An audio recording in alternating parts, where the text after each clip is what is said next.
Bu ajoyib to'qnashuv bo'lishiga ishonchim komil. Ishonamanki, bizning avvalgi to'qnashuvlarimiz bugungi o'yinga ta'sir qilmaydi. Bu Chempionlar Ligasi. Agarda biz boshqa liga jamoasiga qarshi o'ynaganimizda, o'zaro o'yinlarimiz mavzusiga umuman to'xtalmagan bo'lardik.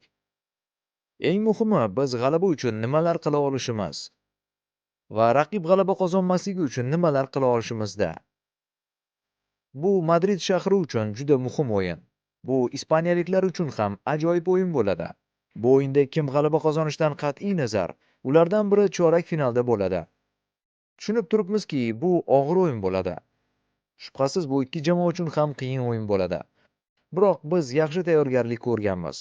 Raqibga hurmat bilan yondashuvda bo'lamiz. Bizni oldinda kutayotgan har qanday voqeaga tayyormiz. So'nggi derbilarda Atletiko faqat bir marta mag'lubiyatga uchradi xolos. Bilaman, siz bir-biringizni yoddan bilasiz. Bu o'yin taktikadan ko'ra ko'proq detallarga bog'liq. Nima deb o'ylaysiz? Keyingi bosqichga chiqish uchun unda qanday xatoga yo'l qo'ymaslik talab etiladi? Ha, siz haqsiz. Bunday darajadagi o'yinlarda hammasini detallar hal qiladi. Bu o'yinlar ortida nima turganini barchamiz yaxshi bilamiz. Kim o'yinni ko'proq nazorat qila olsa, o'sha jamoa keyingi bosqichga o'tadi. Shu sababli o'yin boshidan to oxiriga qadar biz to'pni nazorat qilishimiz kerak.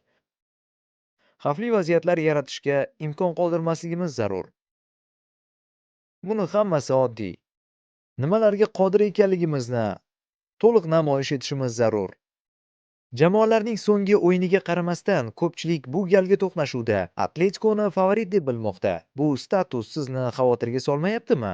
Barcha favoritni aniqlashga intilayotganini tushunaman. Men buni hurmat qilaman. Lekin hammasi maydonda nima bo'lishiga bog'liq bo'ladi. Biz raqibimizning kuchli tomonlarini yaxshi bilamiz, o'zimiznikini ham. Shu sababli keyingi o'yinlarda biz o'zimizning eng kuchli tomonlarimizni ishlatishga harakat qilamiz. Bizni favorit deb hisoblashlari umuman bizga ta'sir qilmaydi. Yoki aksincha, Realni favorit deyishlari ham. Biz faqat o'zimizning o'yinimiz haqida o'ylamoqdamiz. Atletikoga qarshi dastlabki Madrid derbisi Santiago Bernabeuda bo'lib o'tishi qanchalik muhim deb o'ylaysiz?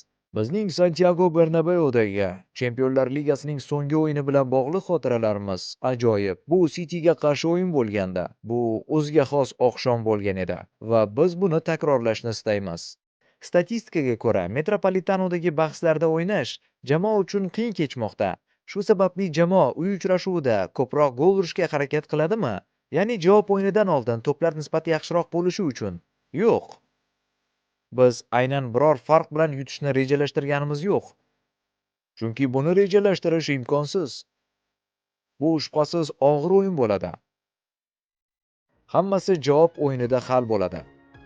Bizning ilk o'yingi rejamiz yaxshi o'yin namoyish etish xolos. Javob o'yindan oldin ustunlikka ega bo'lish.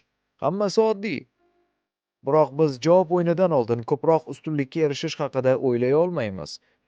Chunki buni imkoni yo'q. Raqib jamoa juda kuchli va ayni paytda yaxshi formada. Bu asabiy o'yin bo'ladi, boshidan oxirigacha. Siz murabbiy Diego Simeone haqida qanday fikrdasiz? U bilan bog'liq ilk xotiralaringiz qanday?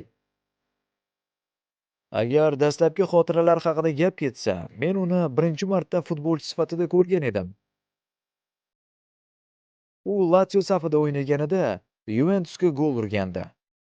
O'sha vaqtda biz Juve bilan chempionlik uchun kurashayotgan edik va u Turinda gol urgandi. O'sha mavsumda Lazio chempion bo'lgandi. Bu adashmasam 2000-yilda bo'lgandi. Agar uning murabbiylik faoliyati haqida gapiradigan bo'lsam, meni unga bo'lgan hurmatim cheksiz. U fantastik mutaxassis. U Atletiko bilan erishgan yutuqlariga aql bovar qilmaydi. U mazkur jamoani Yevropada eng kuchli klublardan biriga aylantira oldi. Menga u o'yinni qanday o'qiy olish qobiliyati, shuningdek u jamoasini o'yinga tayyorlashi ham yoqadi. Uning strategik yondashuvi, jamoaning himoyaviy harakatlari tahsinga loyiq. Shu sababli men uni murabbiy sifatida juda hurmat qilaman.